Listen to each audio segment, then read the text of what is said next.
Hey guys, how you doing? I'm going to share a couple of 5-minute blitz games that I just played, both of which featuring the Lucchini Gambit. And one of them is a bit of a dream scenario, and the other one I had to make it up as I went along.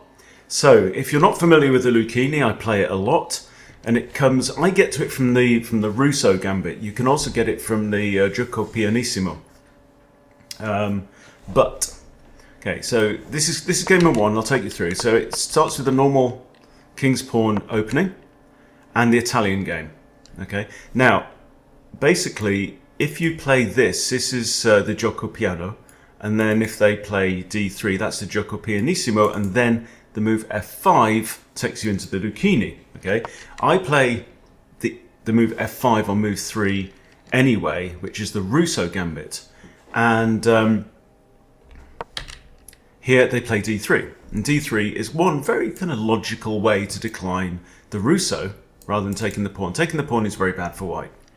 Okay, and now you bring your bishop out to C5, and we arrive at the same position.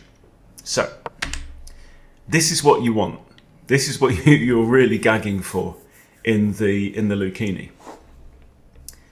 So a similar kind of attack against F7 as you get with like the fried liver.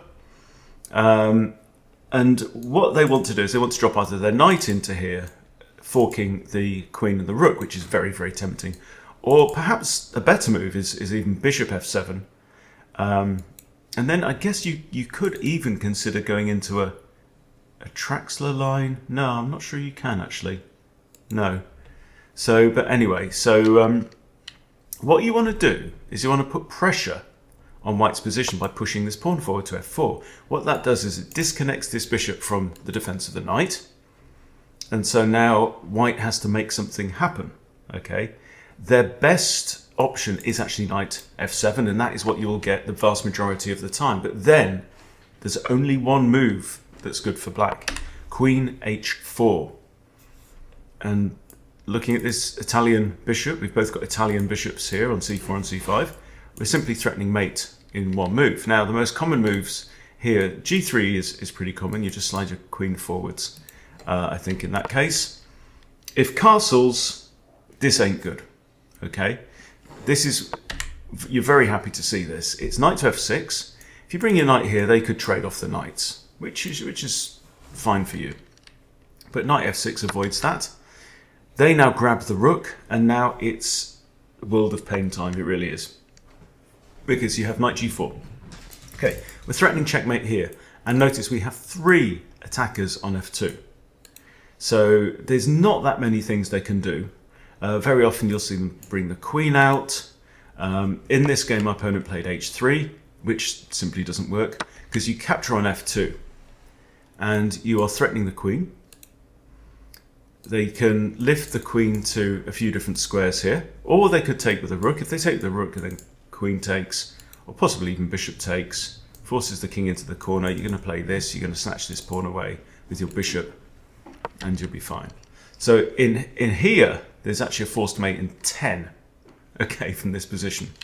Notice the bishop is aligned with the king. So knight H3 is double check. Now, what do we know about a double attack or a double check? That the targeted piece has to move. Right? Well, in the case of a double check, he has to move. There's no other legal possible move. Okay, so the king has to move, so he's only got 1 or 2 squares. In this case, he comes here, and now we have another discovery with our queen. So, in fact, the best move is knight F2 check. Is knight F2 check, the discovered check by the queen. But knight G5, in fact, they're both mate in 9 anyway. And here, we're attacking the queen. The king's in check. The king can't move because our bishop still covers G1. So the only legal move is queen H3. You snatch the queen. They take back. Now my queen comes in. And how do we finish?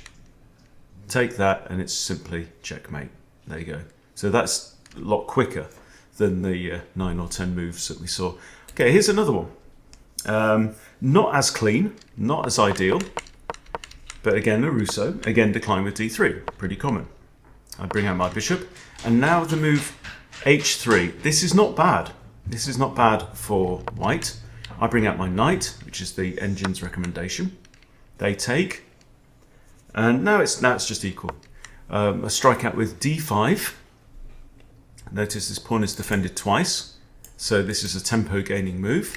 The bishop moves very commonly to b5, and now I snatch back my pawn. Let's just check the right moves here. It's actually saying e4. It's saying push on straight through, or castles is also good. Okay, but I grab back the pawn, they castle, and now I lift my queen because I'm thinking I might want to castle this side, and if the bishop takes knight, I think I'd like to recapture with the queen.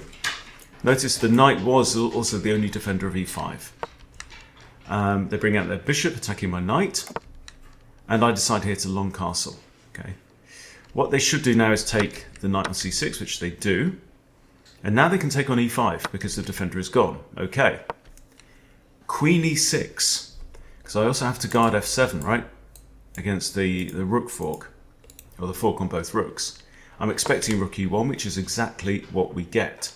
So now, if this knight moves, then there's a discovery on the queen, but I notice the knight can't really do much damage.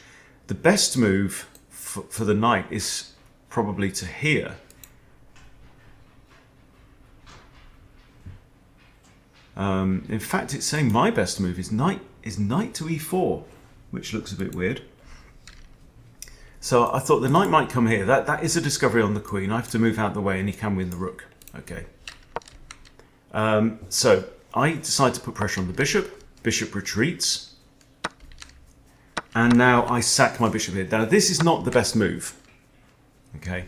The machine's saying bring the other rook across, or possibly bishop to e4 as well. Very interesting. But it's an equal position. I snatch the pawn here, expecting him to take back. He doesn't. He gives the discovery on the queen, and this is not good now for white. So I have queen f5. In fact, the best move, according to the engine, bishop takes f2 check. And after king takes, we have a check with the knight as well. Didn't even see that one. But here I'm just threatening mate in 2. Queen takes f2 check. King is forced here or here. Queen takes g2 as mate. So he's got to do something. Back comes the knight. Okay. Now my bishop is still on prise, but this is +4. Bishop g4 hits the queen. Notice the f pawn can't move because it's in a pin by the bishop. So the queen dodges out of the way. Now the best move is g5. That is what I find. Kicking the knight out, and hopefully giving my queen access to the f2 square. The knight moves, I eradicate the knight, which is the best move. He shouldn't actually recapture, he should play rook e3. He recaptures, and now again we're in a forced mate situation. Queen takes, and I have to do this without my light squared bishop. King into the corner, back with another check. King comes forward to h2. Now it's saying knight g4. Pawn takes, you push your pawn, and you notice this king's got nowhere to go because my queen and my bishop are guarding all the squares. It's very brutal, this. In fact, we had a very similar situation in James's Chess Bootcamp live session yesterday. Just clear out the pawn and open up the rook. Okay, that's not how it finished. We went on a few more moves. Bishop's d6 check.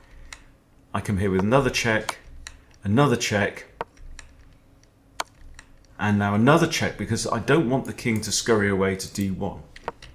The king comes out again, another check, and now in comes the knight. And there really is nothing that you can do. In fact, that is just mate. So the knight defends the bishop, queen covers these. Very nice little finish there. So yeah, if you like flying by the seat of your pants, if you like tactical, aggressive, double-edged games, then definitely check out the Lucchini. It's definitely a lot of fun. Does pretty well for me. Let's have a check on the chess.com Explorer and see how well that does for me. So my game's as black. So black's all right if he gets like 49% win rate or something like that. Let's flip the board.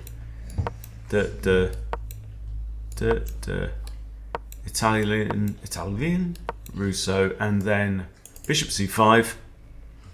Okay, I'm winning 46% from this position. That's okay, but it's not fantastic. So there you go. So it's like I say, double-edged. You know, white definitely has counter-attacking chances in this. I've had 210 games in this. 46% win rate is about average. So yeah, it's not a barnstormer, for example, like compared to my games as white compared to something like the Dima Dum C4 here, where I've got a 57% win rate as white. So yeah, pretty cool. So yeah, great little opening for the Gambit lovers out there. Give it a whirl, see what you think. Thanks for watching. See you later, guys.